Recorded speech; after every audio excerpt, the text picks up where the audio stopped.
15 विधानसभा चुनाव अगर इस सीट पर हुए हैं तो 12 सामान्य और 3 उपचुनाव और इसमें भजनलाल परिवार ही जीता है। तो कुलदीप बिश्नोई अगर दम भर रहे हैं जीत का तो उसका आधार है। कुलदीप बिश्नोई के बेटे भव्य बिश्नोई ने आदमपुर उपचुनाव में बीजेपी की जीत का दावा किया। साथ ही भव्य बिश्नोई ने कहा है कि उन्हें मौका मिला तो उन्हें गर्व होगा। आदमपुर उपचुनाव की जो नोटिफिकेशन जारी हो चुका है, 3 तारीख को अगले महीने वोटिंग होगी और उससे पहले जो तमाम तैयारियां हैं वो नजर आएंगी। एक महत्वपूर्ण चुनाव है। कुलदीप बिश्नोई के बेटे भव्य बिश्नोई जो कि हिसार से चुनाव भी लड़ चुके हैं, लेकिन वो चुनाव लोकसभा का था। और अब जो भव्य, आप पिछला चुनाव लड़ चुके हैं, राजनीति में आपका डेब्यू हो चुका है, यू नए नहीं हैं आप, लेकिन इस बार की जो परिस्थितियाँ हैं, जो परिवार में बात हो रही है, चाहते हैं कि सब आप लोग चुनाव।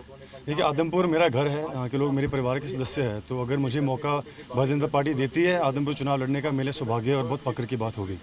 आपका विज़न क्या है? ट्विटर पे मैं कई आपके ट्वीट्स देखता रहता हूँ भव्य, और तमाम चीज़ें आपके देखी। ये एक नए विज़न के साथ आप यंग हैं, बॉर्न स्टडीज़ से वापस आए हैं, भव्य का रोड मैप क्या है?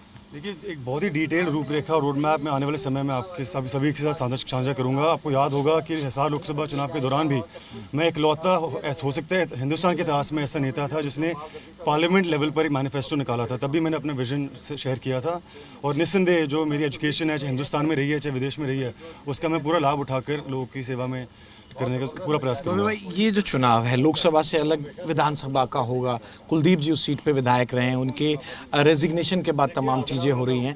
तो मैं ये जानना चाहूँगा कि इससे जो परिवार को लेकर आरोप लगाते हैं, चाहे कांग्रेस वाले हों या दूसरी पॉलिटिकल पार्टी की, स्ट्रॉन्ग होल्ड रहा, आप लोगों ने काम कराया होता तो बार बार आपको पार्टी बदलने की जरूरत ना पड़ती। देखिए, जो भी बयानबाजी विपक्षी दल कर रही है उनकी बौखलाहट समझता हूँ मैं।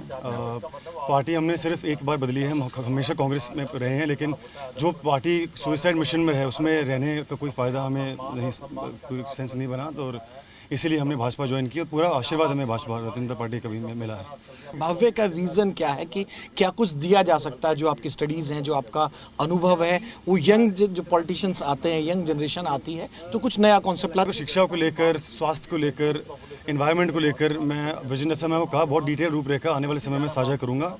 थोड़ा सब्र करिए, रूपरेखा तैयार हो रही है। अगर मौका भाजपा देगी आपको, क्योंकि पॉलिटिकल पार्टी है, मैं कोई नॉनसेंस सवाल नहीं पूछूंगा कि सीधा ही आपको टिकट, ठीक है, एक प्रोसेस के तहत होता है। इफ फैमिली वांट्स, परिवार चाहता है, तो क्या भव्य लड़ेंगे? क्योंकि जैसे हम पूरी हिस्ट्री भी बता रहे हैं कि पिछला चुनाव आपने लोकसभा का लड़ा था हिसार में। भव्य, लोकसभा का चुनाव बहुत अलग प्रकार का था, वो मोदी वेव में कई लोग बह गए थे, मोदी वर्सेस राहुल गांधी जी का था।